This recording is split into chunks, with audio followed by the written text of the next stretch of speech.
உங்க அம்மா இப்படி ஆபத்தான சூழ்நிலையில இருக்கிறப்போ உங்களெல்லாம் விசாரிக்க வந்தது எனக்கே கொஞ்சம் தர்ம சங்கடமா தான் இருக்கு. கார்த்திக், அந்த ரியா தப்பிச்சு போனப்போ அவ பின்னாடியே போய் பிடிக்க பார்த்தேன். ஆனா ஆட்டோ ஸ்கிட் ஆனதுனால அவ எஸ்கேப் ஆயிட்டா.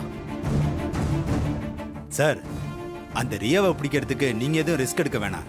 அதை நாங்க பாத்துக்கிறோம். தேவைப்பட்டா மறுபடியும் என்கொயரிக்கு வர வேண்டியது இருக்கும். ரியாவை பத்தி ஏதாவது தகவல் கிடைச்சா எனக்கு கால் பண்ணி சொல்லுங்க. கண்டிப்பா. ஓகே, நான் வரேன் சார். சரிங்க சார். வரேன் சார்.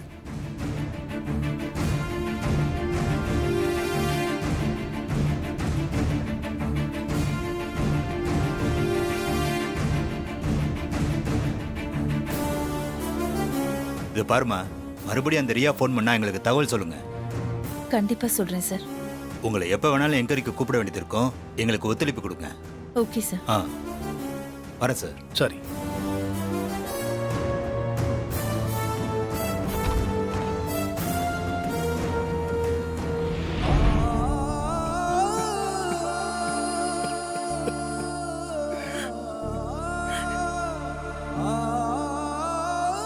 சார், இந்தாங்க. சீஃப் டாக்டர் உங்ககிட்ட எல்லாமே சொல்லியிருப்பாரு. இந்த ஃபார்ம்ல ஒரு சைன் பண்ணிடுங்க சார். ஓகே. வா, நீங்க சைன் பண்ணும்பா. என்னால முடியாதுப்பா. இப்படி சொன்னா எப்படிப்பா? நீங்க சைன் பண்ணாதானப்பா சர்ஜரி பண்ணுவாங்க. இல்லப்பா, அம்மாவுக்கு ஆபரேஷன் பண்ணாலும் உயிர் பிழைக்க 20% தான் சான்சஸ் இருக்குன்னு சொல்றாங்க. அப்படி இருக்கிற நிலையில நான் எப்படி கையெழுத்து போட முடியும்? அந்த மனநிலையில நான் இல்லப்பா. நீங்க யாராவது கையெழுத்து போட்டுக்கங்க.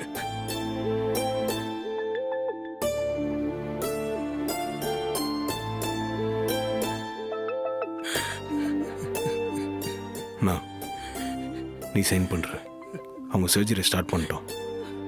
இல்ல கார்த்தி, அம்மாக்கு இப்படி ஒரு நிலைமை வரதுக்கு காரணமே நான் தான். அந்த ரியாவை வீட்டுக்கு கூட்டிட்டு வந்ததே நான் தான். அவளே இப்ப அம்மாவுக்கு எமன் ஆயிட்டாளே. அந்த கில்ட்டி கான்சியஸே என்ன கொல்லுது. இந்த குற்ற உணர்ச்சியோட என்னால எப்படி சைன் பண்ண முடியும்?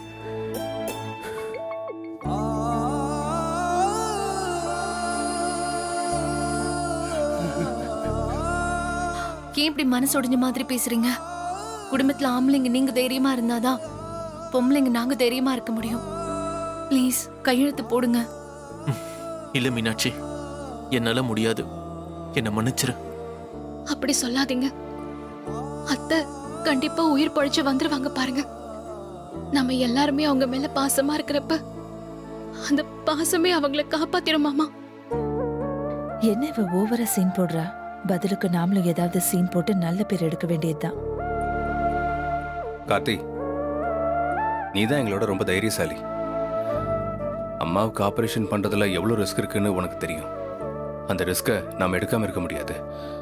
எடுத்துதான் ஆகணும்.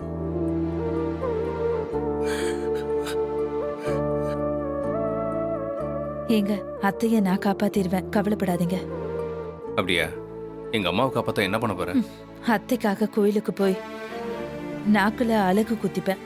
அடி பிரதட்சணம், அங்க பிரதட்சணம் எல்லாம் பண்ணுவேன். தீச்சட்டி எடுப்பேன்.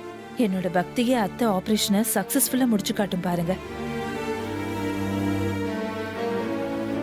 ஏங்க, எல்லாருமே கொஞ்சம் தயங்குறாங்க. அதனால நீங்களே அந்த பேப்பர்ல சைன் பண்ணிடுங்க.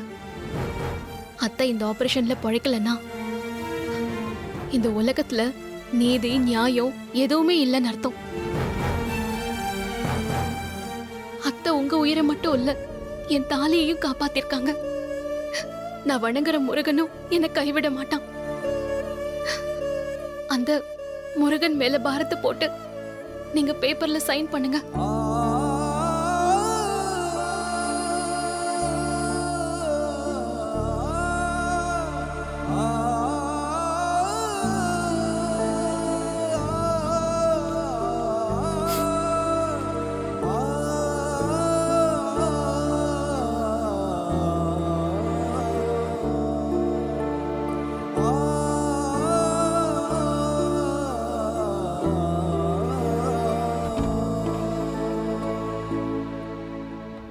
பேப்பர்ல சைன் பண்ணிட்டீங்களா?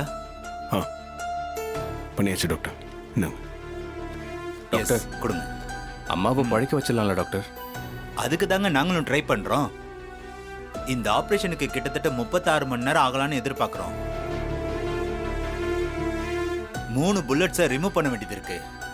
பொதுவா வயிற்றுலையும் மார்பலையும் புல்லட் பாஞ்சா பொழைக்கிறதுக்கான சான்ஸ் 20% தான். அதெல்லாம் நாங்க ஏற்கனவே உங்ககிட்ட சொல்லியிருக்கோம்.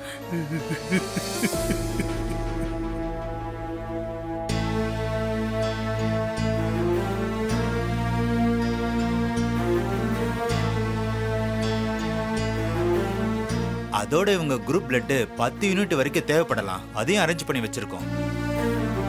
ஒரு 10 பேர் கொண்ட டாக்டர் குழு தான் இந்த சர்ஜரியை பண்ண போறோம். சில எக்ஸ்பர்ட் டாக்டர்ஸ் எல்லாம் வேற ஹாஸ்பிட்டல்ல இருந்து வர இருக்காங்க. அவங்க வந்ததும் சர்ஜரியை ஆரம்பிச்சிருவோம். பேஷண்ட் நல்லபடியா குணமாகணும்னு நீங்களும் கடவுள்கிட்ட வேண்டிக்கோங்க.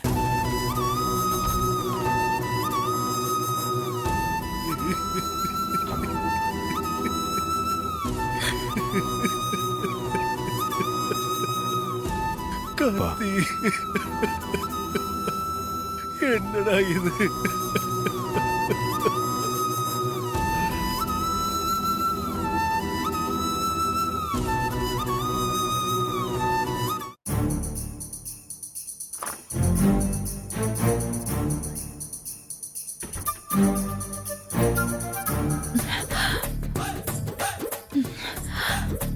ஐயோ, கொலை பசியா இருக்கே. அங்க ஹாஸ்பிட்டல்ல மாட்டிக்கிட்டு அவங்களோட சோகராகம் பாடிக்கிட்டு எவ்வளவு நேரம் தான் பசி இல்லாத மாதிரி நடிக்கிறது. ஒரு ஃபுல் கட்டு கட்டிட வேண்டியதுதான். பிரதர், சொல்லுங்க மேடம், என்ன சாப்பிட்றீங்க? பரோட்டா இருக்கா? இருக்கு மேடம். எனக்கு ஒரு செட் பரோட்டா கொடுங்க. Okay madam. தந்தூரி இருக்கா? இருக்கு மேடம். சரி, ஹாஃப் தந்தூரி கொடுங்க. Okay madam. முட்டை?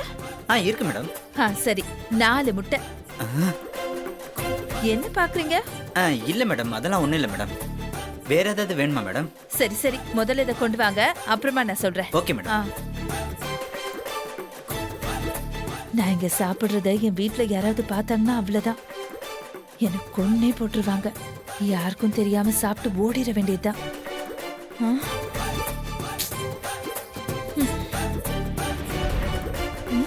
அப்பாடா.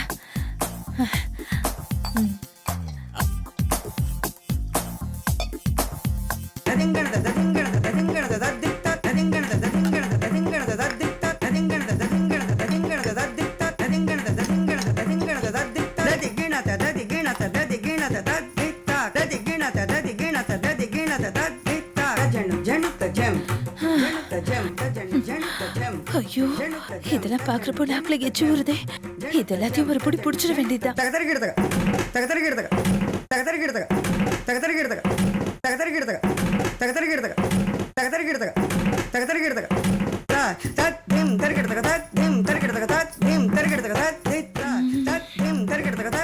அடடடட, என்ன டேஸ்ட்! பரோட்டா சால்னா இந்த டிஷ் அடிச்சுக்க வேற எதுவுமே இல்ல.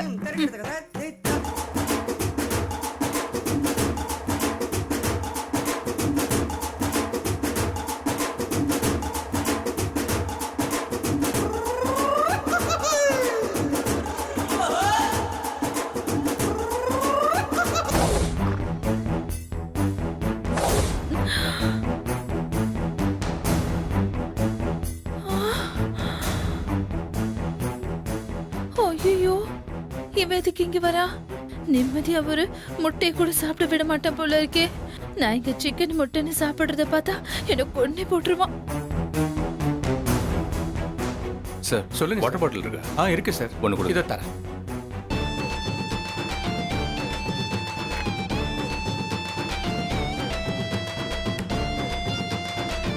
இந்தாங்க சார்.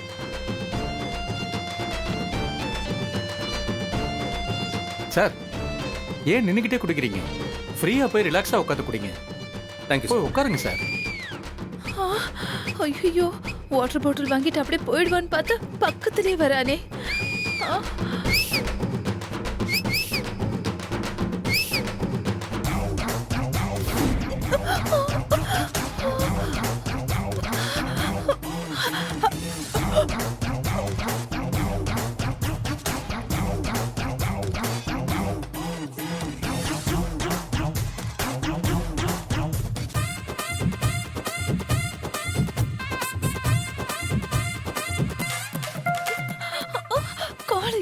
தொலையண்டா. ஐயோ, என்னை மட்டும் பார்த்தா நான் செத்தேன்.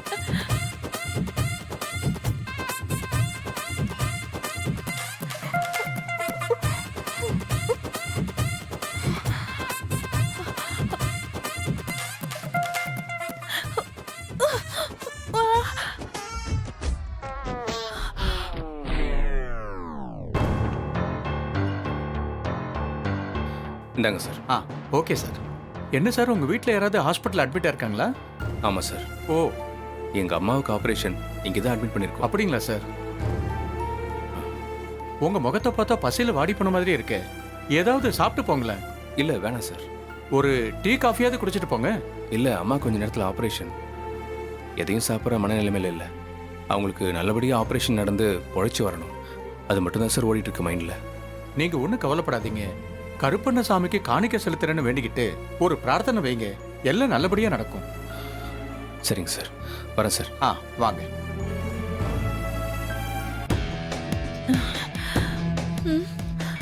ஐயோ, ஒரு முட்டை வீணா போச்சு.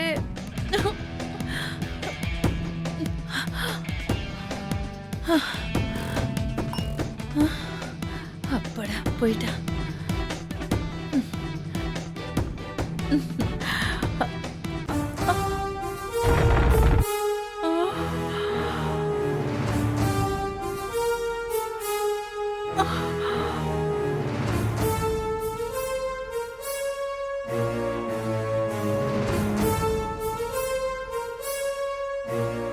ஐயோ, இப்ப வசமா மாட்டிக்கிட்டோமே.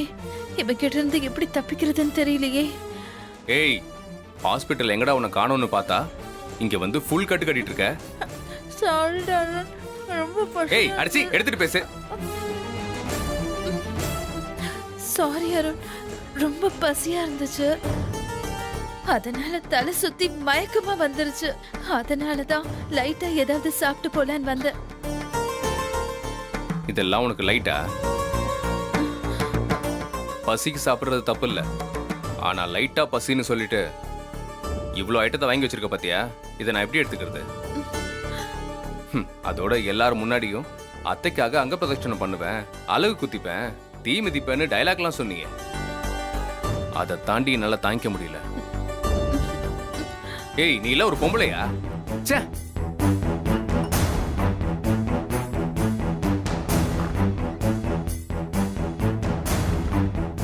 அதான் தெரிஞ்சு போச்சே. இனிமே எதுக்காக பயப்படணும்? கால் மேல கால் போட்டு ஜம்முன்னு சாப்பிடலாம்.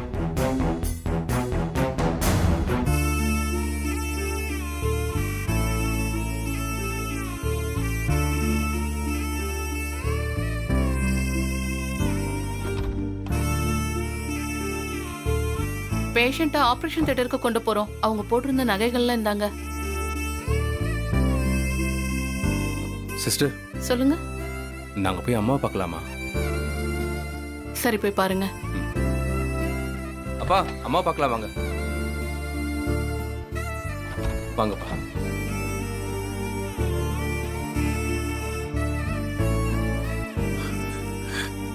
ஆச்சியா,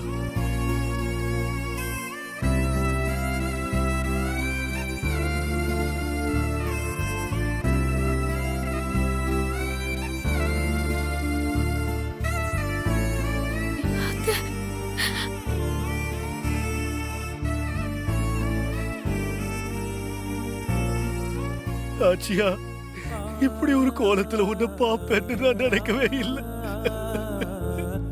எனக்கு எல்லாமே நீதான். நீ இல்லாம ஒரு நாள் கூட என்னால சமாளிக்க முடியாது. நீ இல்லாம நான் என்ன ஆவேன்னு எனக்கு தெரியல நாச்சியா. என்ன தவிக்க விட்டுட்டு இப்படி கண்ணு மூடி கிடக்குறிய நாச்சியா. உனக்கு நல்லபடியா ஆபரேஷன் நடந்து நீ உயிரோடு நல்லபடியா திரும்பி வரணும் நாச்சியா. அது வரைக்கும் பச்சை தண்ணி கூட நான் குடிக்க மாட்டேன்.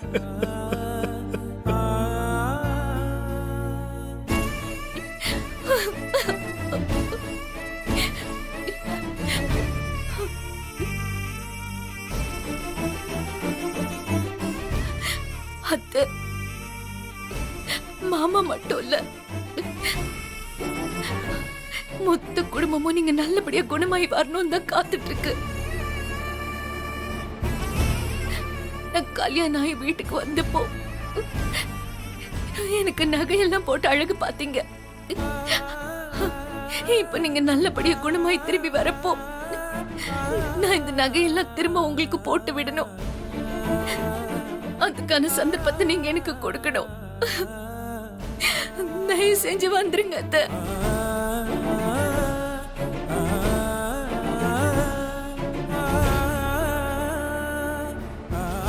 மா, என்னாலதான் உங்களுக்கு இந்த நிலைமை. அந்த ரியா நம்ம குடும்பத்துக்கு வேண்டான்னு நீங்க எவ்வளவோ எடுத்து சொன்னீங்க. அத நான் கேட்கல. நான் செஞ்ச தப்புக்கு என்ன மன்னிச்சிருங்க. என்ன தண்டிக்கிறேன்னு சொல்லிட்டு திரும்பி வராம இருந்துடாதீங்க.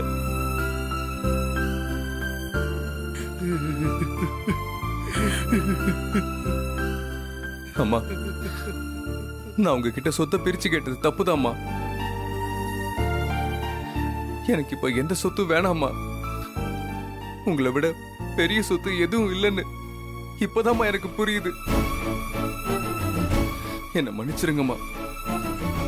உங்ககிட்ட நான் மன்னிப்பு கேட்கணும். நீங்க நல்லபடியா திரும்பி வந்தா போதும்மா. வேற எதுவுமே எனக்கு வேணாமா.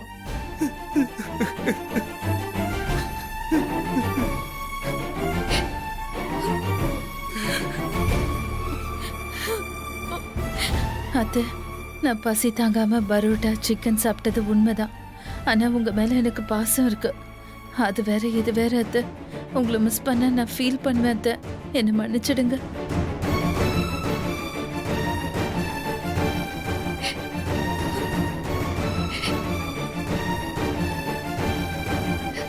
அத்தை, நான் உங்க மருமக. எங்க கல்யாணத்தை நீங்க பார்க்கல. எங்க கல்யாணத்தப்ப நீங்க மணமேடையிலேயே இல்ல. உங்க புள்ள மாலை மாத்திரத பார்க்கல. அவர் என் கழுத்துல 3 முடிச்சு போட்டப்ப அச்சத போட்டு ஆசீர்வதிக்கல. தாலி கட்டிக்கிட்ட கையோட உங்க கால்ல விழுந்து ஆசீர்வாதம் வாங்குற குடுப்பன் எனக்கு இல்லாம போயிடுச்சு.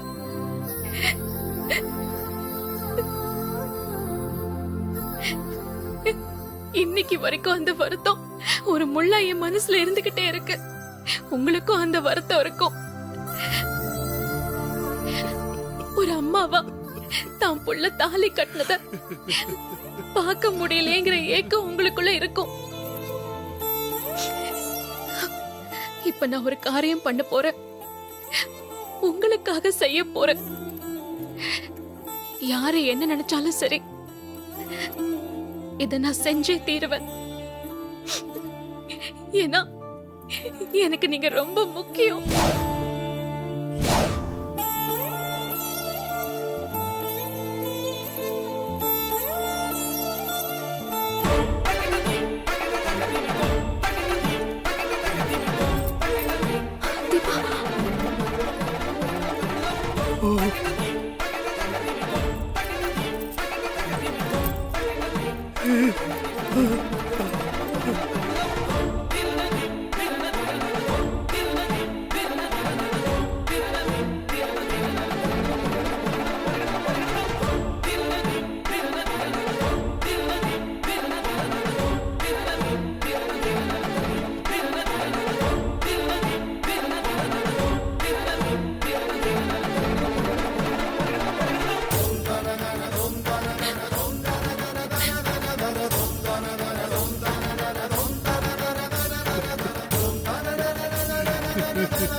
நீங்க நல்லபடியா உயிரோடு திரும்பி வந்து இந்த தாலியை உங்க புள்ள கையில கொடுத்து என் கழுத்துல கட்ட சொல்லணும். அவர் மறுபடியும் இதை என் கழுத்துல கட்டணும். இத நீங்க கண்குளிர பார்த்து ரசிக்கணும்.